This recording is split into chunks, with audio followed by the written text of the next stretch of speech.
Oke, baik teman-teman. Kenapa harus beda suku? Menurut saya ingat ini menurut saya. Kalau saya memang lebih ke apa ya? Kenikmatan tersendiri kalau ketika kita beda suku. Tantangan ini pasti ada gitu. Karena dalam sebuah kehidupan itu tantangan pasti ada, tergantung kitanya aja bisa melewatinya atau enggak.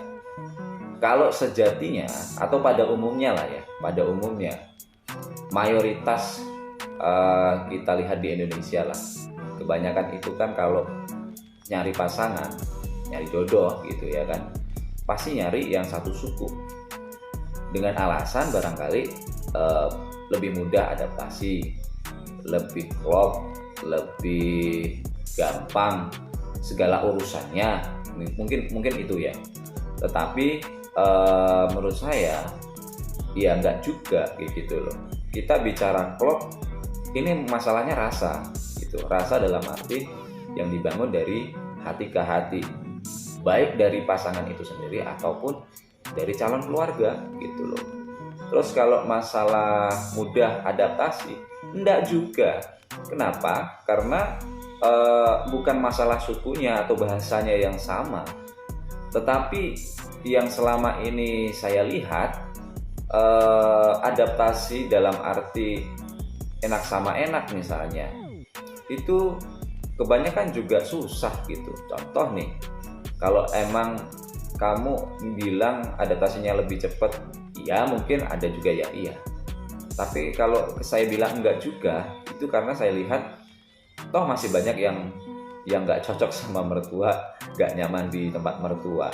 Artinya bukan masalah sukunya gitu loh, tapi kamunya seperti itu loh. Nah, kenapa nggak harus beda suku? Kenapa harus takut dengan beda suku gitu loh? Karena kalau menurut saya beda suku tuh unik gitu, unik, nikmat dan bahagia kalau kalau kamu bisa menemukan kebahagiaan itu di dalam beda suku. Pertama, lu akan bisa memahami nih antara sukumu dan juga suku dia atau pasanganmu. Beda itu udah biasa kalau di Indonesia gitu, apalagi cuma beda suku. Selain kalau kita bicara adaptasi deh, kembali lagi bukan masalah sukunya menurut saya. Kalau kita bisa menempatkan diri kita ke dia atau ke keluarganya, it's okay, nggak ada masalah katanya macam itu. Nggak ada masalah gitu loh, ya kan. Jadi bukan masalah itunya, tapi bagaimana kita bisa menempatkan diri sih, seperti itu. Terus kalau dari segi bahasa, ya memang kalau bahasa agak sedikit sulit kalau kita belum memahami secara dasar-dasarnya lah begitu. Tetapi kan selambat hari ya, atau dengan berjalannya waktu, kita tentu akan paham dengan sendirinya. Meskipun secara ucapan kita akan sulit, tapi kan kita bisa memahami. Nah, dari pemahaman itulah kita bisa ngerti nih bahasa yang digunakan oleh jodoh kita ataupun pasangan kita ataupun keluarga kita, calon keluarga kita gitu loh.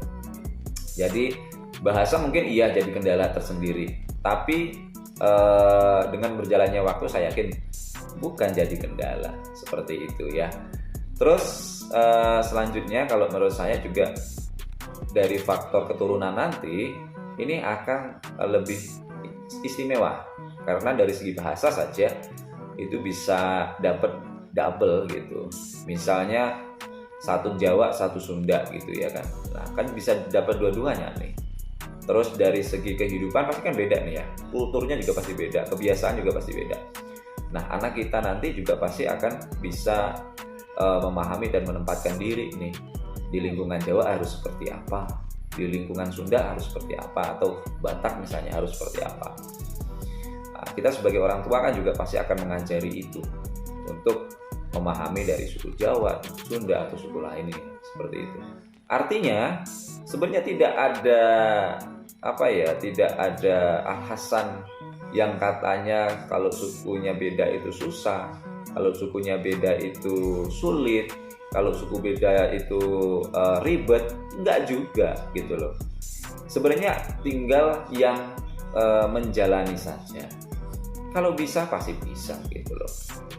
Nah, karena menurut saya juga itu bukan masalah itunya, tapi bagaimana kita bisa, apalagi yang cowok sebagai imam gitu, bisa menjadi seorang pembimbing gitu loh. Ya kan, menjadi imam atau pemimpin keluarga itu dengan baik dan benar. Ya kan, karena yang namanya kehidupan kan nggak mungkin nggak ada masalah gitu. Jadi masalah datang bukan masalah beda suku, ya kan, tapi ya individunya menurut saya sih itu. Jadi jangan pernah takut ya, bagi sahabat, teman-teman, siapapun yang nonton nih video ya. Beda suku itu kalau di Indonesia udah biasa gitu loh. Kita masih di Indonesia, sama-sama di negara yang sama.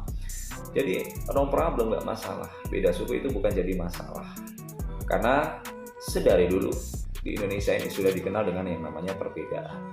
Tapi dari perbedaan itulah yang akan menemukan sebuah keistimewaan. Intinya jangan takut, dan jangan takut ya. Ya bukan masalah beda sukunya, tapi masalah hatinya, rasanya. Kalau kamu bisa menemukan seorang yang klop dengan kamu, ya pastinya ke depan akan baik-baik saja. Jadi kembali lagi jangan takut, oke? Terima kasih. Kembali lagi jangan takut, oke?